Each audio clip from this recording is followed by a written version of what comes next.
Tale of Pygolampida by Cloud in the Sky.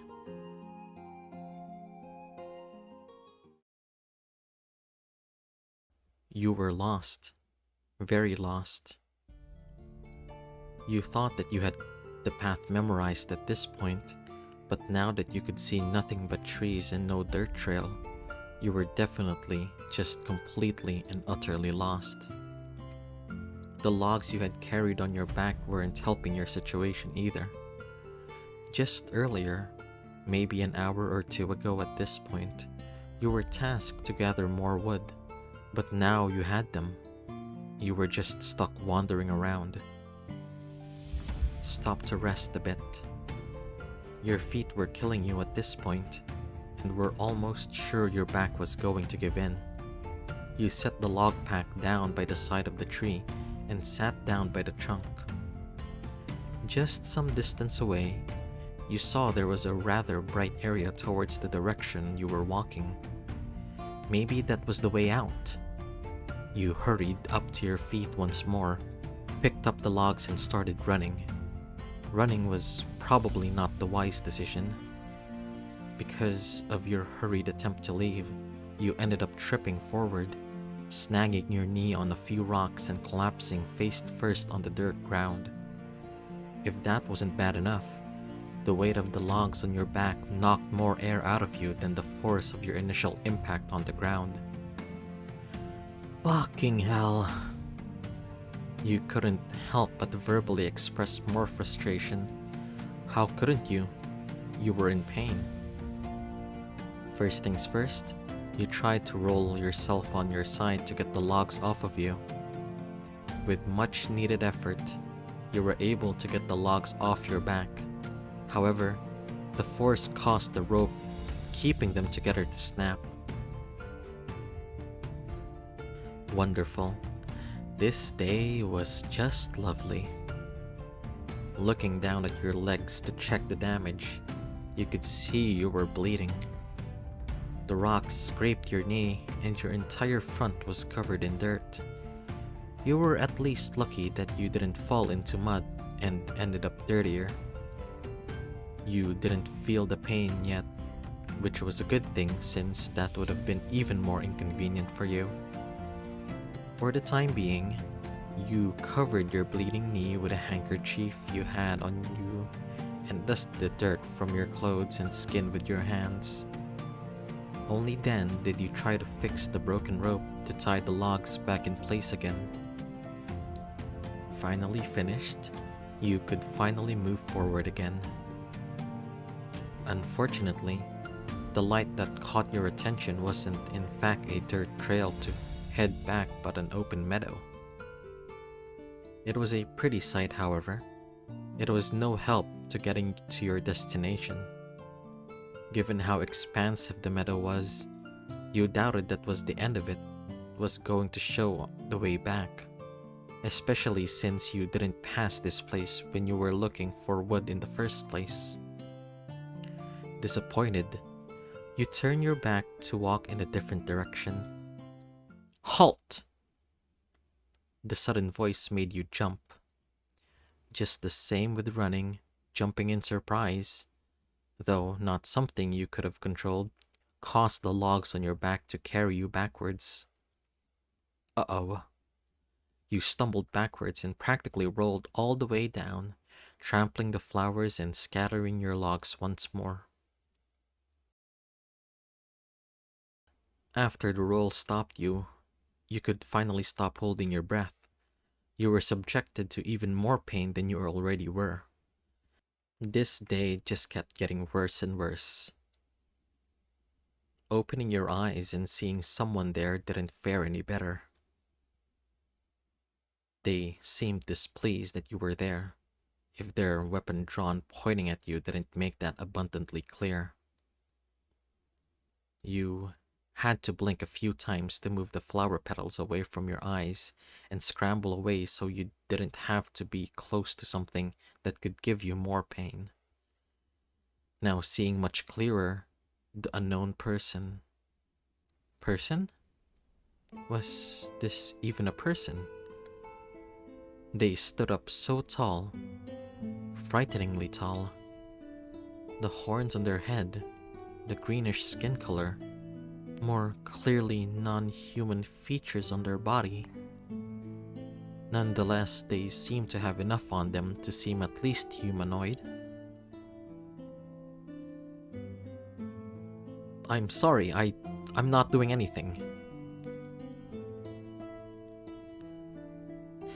After trampling all the precious flora, I should hardly even consider you as nothing but a threat. They were royally pissed. This creature's hard gaze didn't falter any less with your response. However, lowering their eyes a little and seeing your injuries made it soften. They didn't lower their weapon completely yet, but crouched next to you and patted you around. It was creepily invasive, but what else could you really do in this situation? They pulled a knife from your pocket and held it between the both of you. They looked directly in your eyes with suspicion before pocketing it in their own pockets and scooping you up. They looked around the area one more time, then, without another word, they started running to another direction, away from where you came from. A yelp almost escaped your mouth from the speed at which both of you were going. It seemed almost unnaturally fast for a regular human who was also carrying someone. Something slithered up your neck and wrapped itself around your head, covering your eyes. It was a vine? The surprise of this caused you to flail, which only caused the creature and the vine to tighten their grips on you. It wasn't painful, but it was firm. Don't move or you might lose a piece. You weren't sure if that was a safety warning or a threat given their retained hard tone. You obeyed and didn't move, allowing them to just carry you somewhere. Might as well just allow yourself to get kidnapped. At some point you managed to kind of fall asleep. Somewhere throughout the trip, you smelled the sweet fragrance, and that calmed you down and seemed to make the growing pain of your injuries subside. Though you were awake, your eyes were still covered and you were still being carried. The pain of your injuries slowly started to come back, and you almost hoped that you wouldn't be told to walk from here on out. Just when your thoughts could plague you more, the creature carrying you started walking steadily again. No use pretending to be asleep now. We're nearly there. Their tone sounded more gentle now. Seemed like they just needed a quick moment to cool off or something. But wait. Near the location they were planning to bring you. Now your fears have come back into light again. You had no idea where you were and no idea where you were being taken to. You doubted you'd even get far at the state you were in. Are you going to kill me? Don't worry. I'm not going to. I won't hurt you either. Could you really believe that? You were doubtful, but what could you really do about your situation now? Finally, the vine that covered your eyes finally uncurled itself from your head and slithered away out of sight.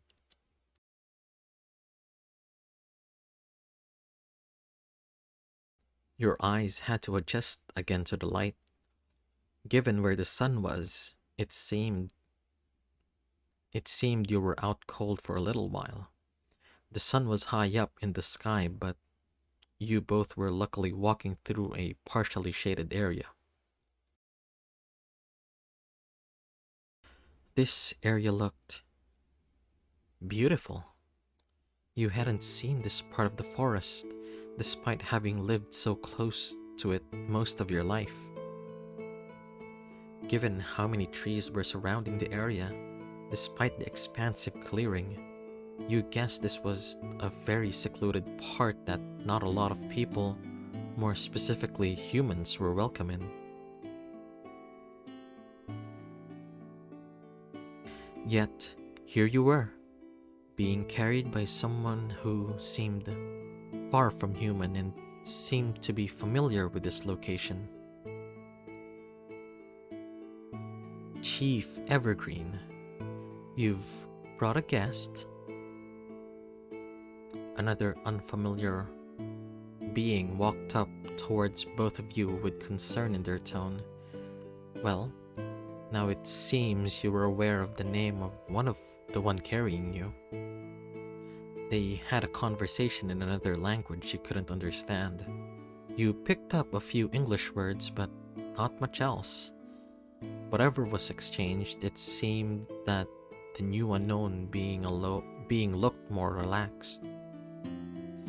The focus returned back to you. The new unknown being stepped closer to you and spoke in full English this time. Human, what's your name? What is your name? Jean. My name is Jean. Good, Jean. I'll remember that. My name is Farnley. I'm an elf and a blacksmith. I'm a mother to one son, Ro. This is Chief Huon Evergreen. He protects this forest during spring. My son will mend your wounds. Can you stand? Yes. Alright, I'll hold on to you for assistance instead if you ever need it. You nodded. Huon slowly set you down on your feet, still holding onto you until you were more stable. Somehow you couldn't help but feel a little awkward, being passed from one non-human creature to another. Farnley continued assisting you through the village, catching the attention of some passerby who also happened to all be non-human. This entire village seemed to be entirely populated by different creatures you'd only heard or seen in fairy tales and your own village's superstitions. Throughout the walk, Huon followed along. As a chief, you wondered why he'd keep an eye on you since he might have other duties to attend to, but given you were probably the oddest creature in this village, it was understandable he was on high alert. Finally making it to a less populated area, right beside a small den, Farnley stopped walking and helped you down to a tree stump and walked towards the entrance of a cave. She pulled on a small string that you probably would have never seen without looking twice, then waited. Not too long after, a new being emerged from the cave, holding a small box with them. Once out completely, they shook themselves to clear off the rock particles that got snagged in their hair. Fur? Jean, this is my son, Ro. He'll help you fix your wounds. I'll leave both of you and Chief Evergreen now. I have to work. Farnley briefly spoke to her son with regards to what he needed to do, then nudged her forehead onto his. You guessed it was a way of saying good luck. With one small nod to you and a more cordial bow to Huon, Farnley walked back the direction she came from.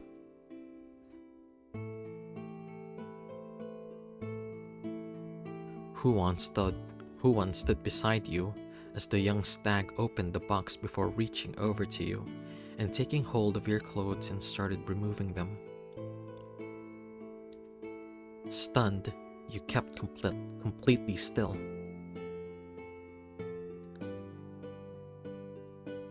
Manners, Renton. Humans are not like antler folk. Clothes are like a second skin. Ask nicely first. Ro quickly let go of your clothes and retracted his hands, looking a little fearfully at Huan and paused. He slowly turned his head back to you sheepishly. Sorry. No sweat. I just needed a warning. You had a flat chest with coverage. Once your shirt was gone, Ro paid no attention to your chest with coverage, or maybe chose to ignore it and instead focused on examining the injuries on your skin. You, on the other hand, almost felt your face flare with embarrassment. Being top naked in front of two unfamiliar people wasn't exactly ideal. What happened to you? So many bruises. You explained to Ro each of your injuries came around. You explained to Ro each of how your injuries came around and showed the bleeding parts on your leg. Thanks, Elios. Ro muttered under his breath before continuing his work on you. He used a wet cloth to clean the skin from the dirt on it, then carefully dabbed some kind of ointment on your knee before bandaging it. You could feel the ointment kind of sting, but it was more of a numb pain that was throbbing one earlier. Moving on to your upper half, he made sure not to press down on the bruise that have already started to be more visible at this point. He rummaged through the small box he brought with him to apply some sort of patch. You couldn't really tell what it was. Whatever it was slimy and gently patted down on your skin. It felt so weird and very cold, as if being top naked wasn't bad enough. In case you're curious, those are slugs. What? Careful. If you move, they'll fall off and make the recovery slower. Chief, please don't scare Jean. Or me. Huan seemed to giggle in amusement at your sudden tonal change. Well, that was a sight to see. They're glacial slugs, not commonly found here and especially not at this time. They help reduce swelling since they're so cold, but not enough to give you a frostbite. As Ro explained, he kept cleaning up the other areas on you before wiping your face last. It was fascinating to learn more things. You'd never actually seen a glacial slug, even in the cold winters.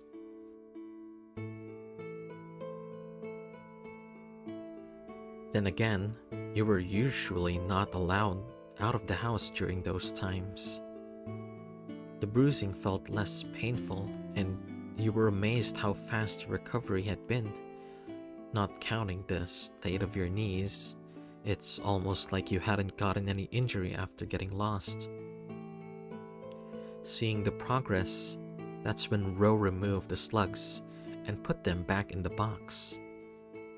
The bruises look like they're gone, but they're still there. It'll take a little longer for them to heal completely. This is the most I could do for your knee though. I'm still learning more about open wounds. Looking down, you saw your now neatly patched up knee with soft leaves and thin ropes holding it together. Whatever leaves they were somehow softer than your handkerchief. Here. Ro handed you a small container. When the wound isn't so open anymore, apply that.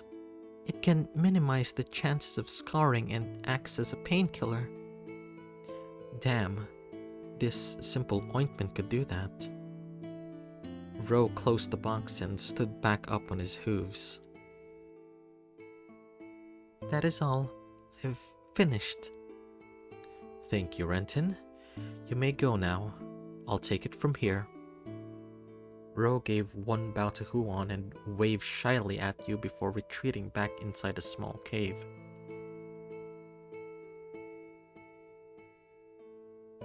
Huan turned to you and extended a hand towards you. I believe you can walk better now. Yes, now I can. You took the offer of his clawed hand and pulled yourself up from the tree stump, then let go to stretch. You still felt kind of sore, which was expected from the damage you had taken, but it was significantly less painful than earlier, thankfully. You can't stay here for long. Your folk will get worried, and I can't guarantee you being entirely welcome here. That's understandable. I can at least walk you to the right direction to the main dirt path. I believe you can find your way back by then. You nodded. As long as there was a dirt path, you were more confident in navigating the forest. Both you and Huan left the village once more and walked in silence for some time. So, you're not going to cover my eyes again? I trust you wouldn't find your way back here even if you tried, given how you managed to get lost and more lost after losing the main dirt trail. You would have been offended if it wasn't true. Besides, you're kinder than most humans I've encountered so far. I'm going to guess you haven't been around that many humans to be the biggest judge of character. I'd like to believe I already have.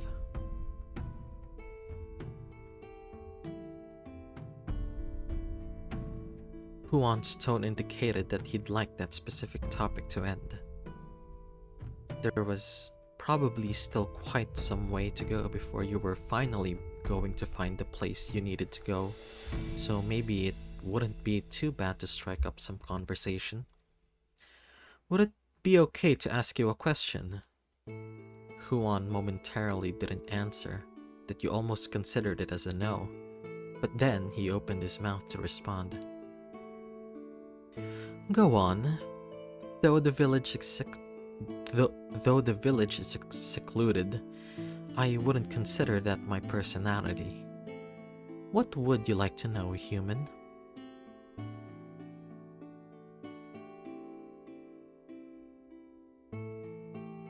So, Farnley mentioned you were a forest protector when it's spring.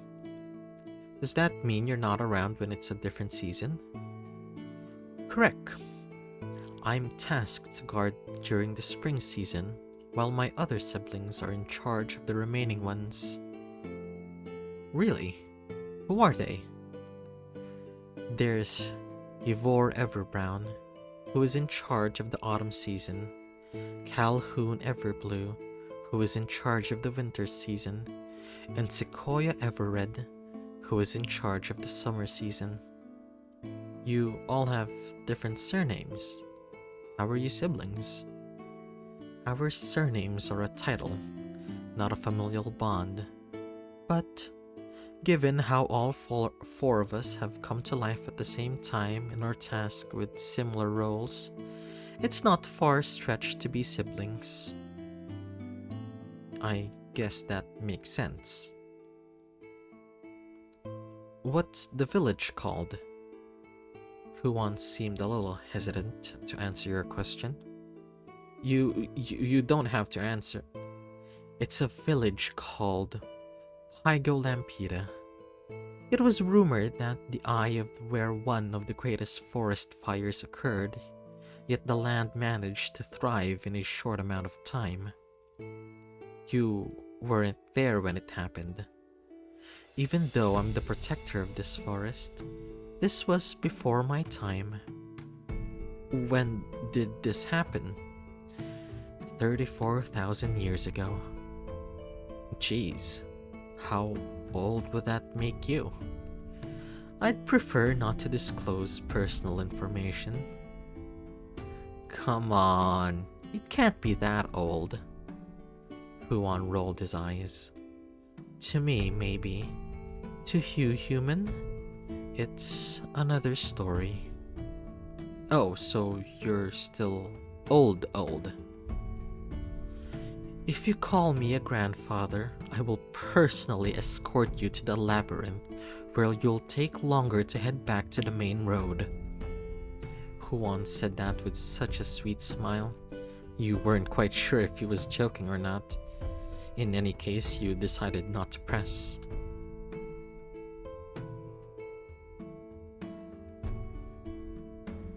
Seeing your sudden discomfort, he stopped smiling and looked more concerned. It was a joke. When I said I wouldn't hurt you, I also meant having nothing else to do so as well. The labyrinth is mostly harmless, but I wouldn't like seeing you more lost than you already were. You were relieved. Why did you save me? Simply, you were hurt. You were tired. You needed help. That's not very protector of the forest of you. Would you have preferred to suffer more? No? Then that finalizes it. You're nicer than I thought you would be. Human, I may be a protector, but I'm not cold. I'm not like my siblings. Oh, so you're one of the nicer ones. I didn't say that. Huan's face flushed a little at your comment. That was kind of cute. I'm sorry about your flowers. Huan huffed. Just behind him, the vine-like tail thumped on the ground. Looking back at Huan, he clearly seemed unhappy. Very much still upset about what you did. It couldn't be helped. I may have been the cause of why you stumbled in the first place. But I expect this incident to never happen again. I'm sorry again anyways. It's quite alright.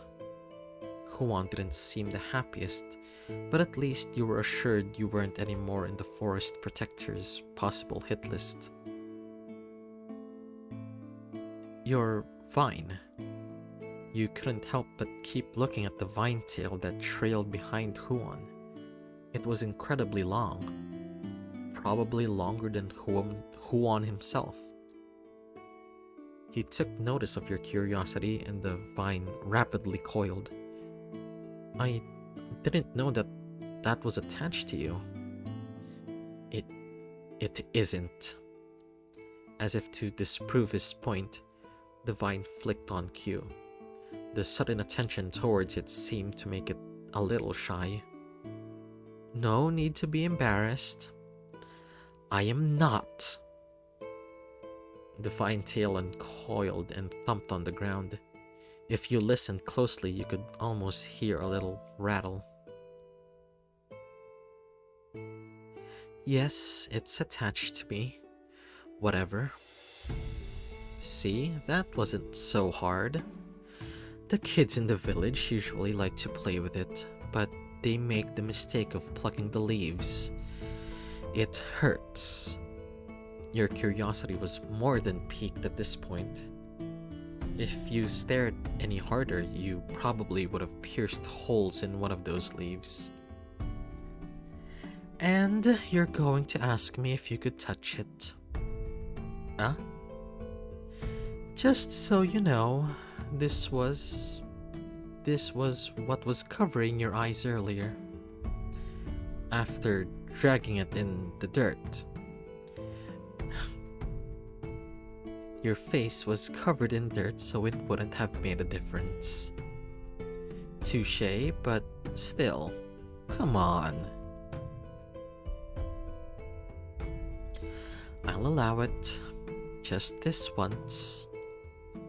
Huan turned his face away from you, but slowly his tail started to move its way towards you. Considering its length, it wrapped around you loosely twice and rested, draped on your shoulders. It was quite heavy. You doubted that Huan was even putting the whole weight of it given how tense it felt. You lifted a hand to gently stroke it. You brushed on the leaf and you swear you left Huan flinched of it. I won't pluck anything. I fully expect you not to. Deciding to minimize the risk, you avoided the leaves and just focused on the vine itself. Seemed that Huan had enough of you touching and uncoiled his tail from you and let it fall back on the ground. Ah, done so soon?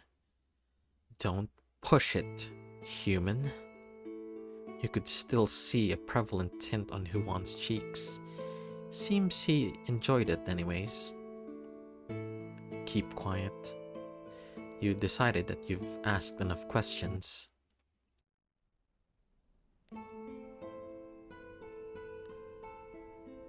After walking for quite some time, you started to recognize a particularly familiar path. It was the meadow that you crushed down on earlier. You lit up and smiled at Huan. He gave a small smile back at you. It faltered a little to give you a gentle reminder. You still have unfinished business. To at least make amends with me and the flowers you've trampled, gather your logs and assist me in rejuvenating them. That was fair. It was getting late, but after having your injuries treated, being escorted to and from a village that you had only actually heard of in myths and legends, it was only right that you fixed a minor inconvenience. You made sure to be careful not to step on the flowers. You hadn't properly noticed earlier in the haste, but there were a number of patches on the grass where there were little to no flowers, which you guessed were safer to step on. After all, that's where Huan seemed to be stepping as well. Only difference is that every time he lifted his foot off again, it was like he didn't step on the area in the first place. You two made it to where your discarded logs were. Huan split the load between you and picked up one in his... Huan split the load between you two and picked up the ones in his area, and you picked up the ones by your area. You snuck a peek at Huan to see him easily pick up 2 logs in one hand, 2 in the other, and 4 on his tail. And here you were, struggling to hold onto 3 with both of your arms' strengths. You looked away when Huan glanced at your direction. As you were turning your head away, you were able to see Huan look away from you too. Seemed like both of you got embarrassed or something. Do you need any help? No. Huan nodded. Then at least let me know when you have them all collected. I'll help you after. You nodded back in response and continued to put effort into carrying the logs.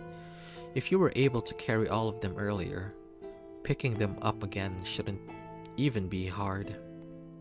Then again, though you were aided, you were still battered, bruised, and tired.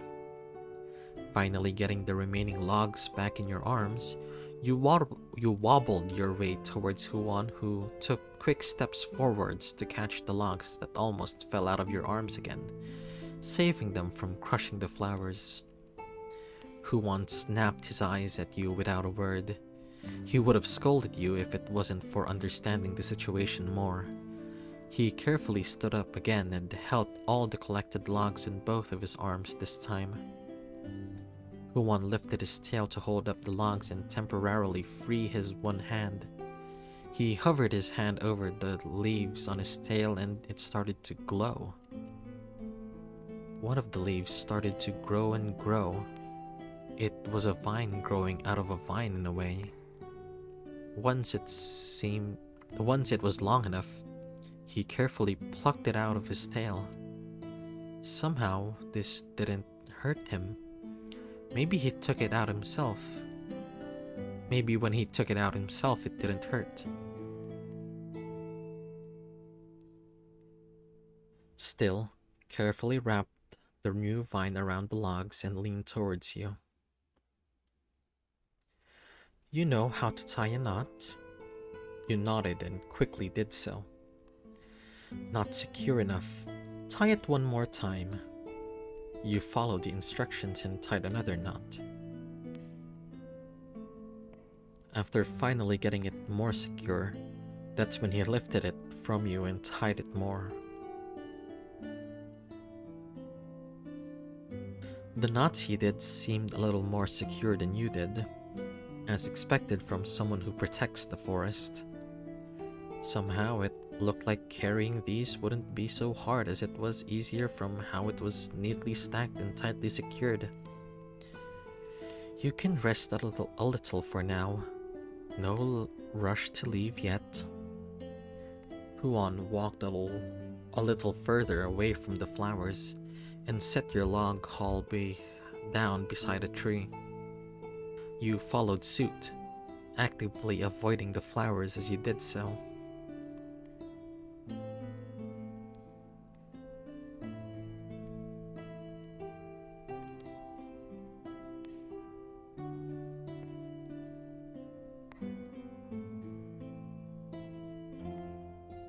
Huan sat down on the grass contentedly, coiling his tail and having it rest beside him.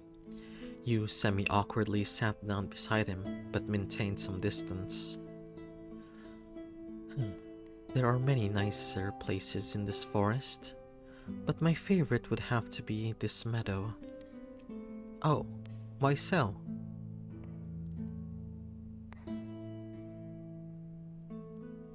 I think it's because I spend a lot of time here. Even when I was younger, it was a place I could go if I wanted to see a whole bunch of flora, but be at the boundary. Boundary? This place where you've gotten lost is what I refer to as a boundary. It's a small separation between your world and my world. Essentially, think of it like this. Huan used the tip of his tail and drew on the dirt. It was a very basic drawing containing squares and circles. This is the village, this is the meadow, and this is the boundary. This is the regular forest. The meadow and the boundary is what keeps the village hidden away more. For you to venture this far means you've really got lost. It's not terribly uncommon to wander off trail. In fact, it's more common for people with malicious intent to come here to the meadow. In what way is it malicious? Huan curled an eyebrow at you.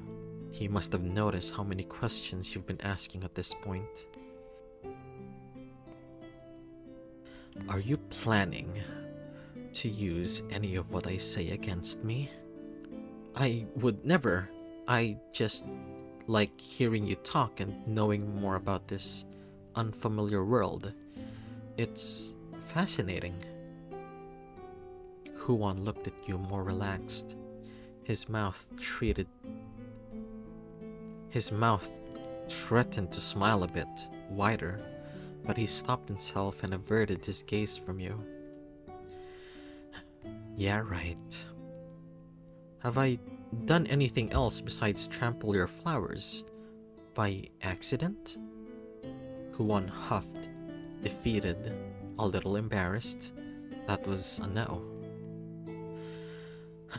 Malicious because these folk actively seek out beings from the secluded villages. Every fairy tale or myth you've heard about most forests aren't all false. Really? Well, I say most since not every creature I'm aware of comes out during the spring. The conversations between you and Huan continued on and on until the sun was nearing the horizon. During that time, you were able to actually get him to relax and laugh at times. Despite not being a human like you, talking with him felt smooth and natural. It was relaxing. As promised, you did assist him in rejuvenating the flowers you and your logs accidentally fell on. You got to see Huon's magic at work again. It was great. Though it was a fun time, you really needed to get back before you ended up in possibly worse trouble being out in the night. Huon understood, almost sadly smiling as both of you stood up from the grass. He was the one who did initially say you needed to leave already. Just so happened there was unfinished business. He insisted in holding your lock hall for the time being, so you didn't end up tired immediately. You both started walking towards back to the trees, entering the regular forest as Huon calls it. He seemed more cautious being around these parts. Reach over and hold his hand. Without really thinking much, you reached over and gently took Huon's hand in yours. He looked at you, his face tingling, a little yellowish. Was he blushing? What? Human? You seemed nervous being here. I thought you could use a little comfort. I'm not nervous, just a little curious. Then I'll let you go. Without thinking, Huon clenched his hands. Which hand your hand in?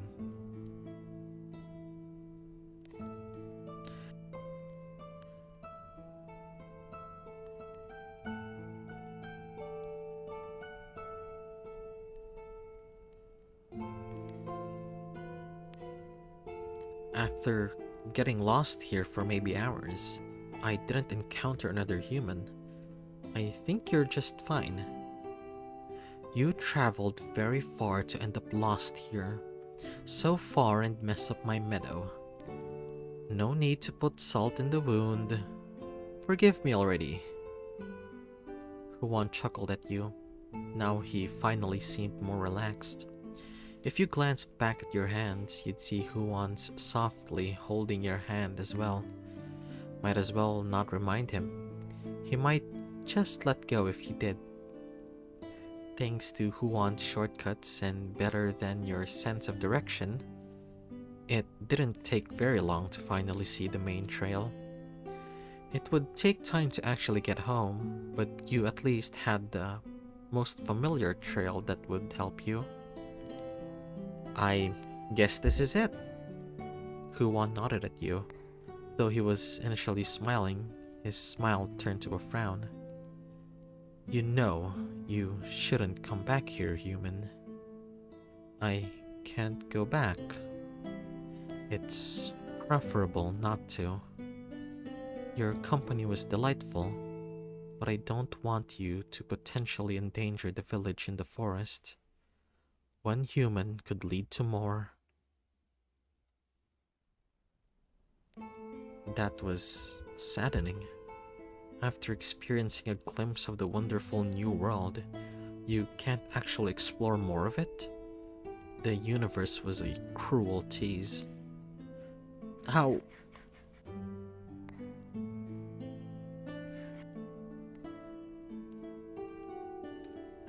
about I promise? What? I promise I'll be super careful not to have anyone follow me or know that I'm coming here. What, human? What is your insistence on coming back here? Because I'll get lost again. Are you dumb? Ouch. Wait, sorry.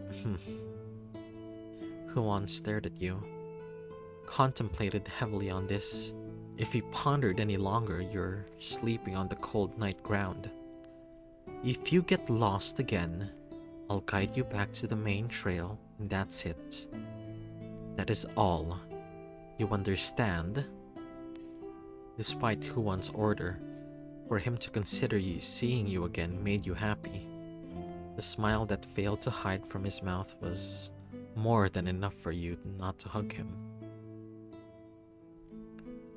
Huan's voice hitched in surprise as you wrapped your arms around him in a hug.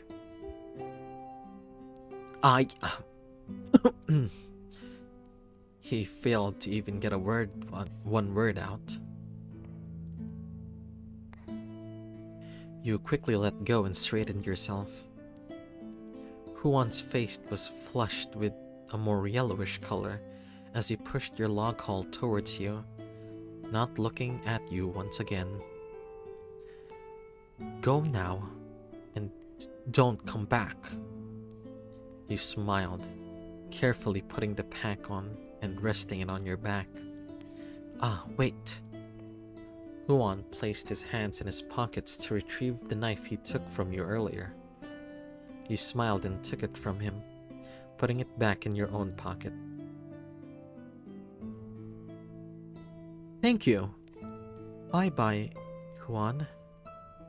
You waved happily at him, before turning away to head off the direction you needed to go. Without your knowledge, Huan watched as you went. He reached over to your direction to let some of his magic head towards you and envelop you. Strength for your way back. Take care always, Jane. You almost barely heard him say.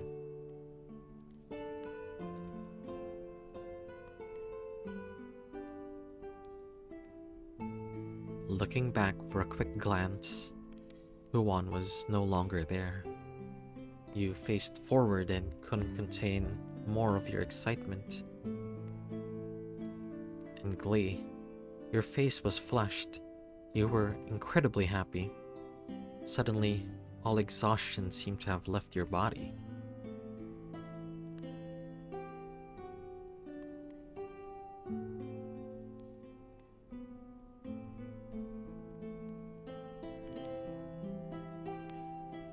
You were elated to have known such wonderful things. You could maybe keep notes about these, reread the stories you've read, listen to the elders amongst your folks just to hear more superstitions and myths. But you had to be very careful. You didn't want to break your promise to Huan. All of this would have to be completely a secret. Nonetheless, now you had more strength. You happily made your way back home, finally. You almost couldn't wait to go out for the task and end up lost again. Huan Evergreen, I look forward to seeing you again. Finn. Thank you for playing. I'm not sure if I'll ever expand on this in the future, but for now, this is for Blossom Jam VN. If you have any questions, go ahead and ask them in my Tumblr. If you want to support the devs of projects, consider checking Ko-fi as well. Thank you again super much. Tale of Pygolampida by Cloudinthesky.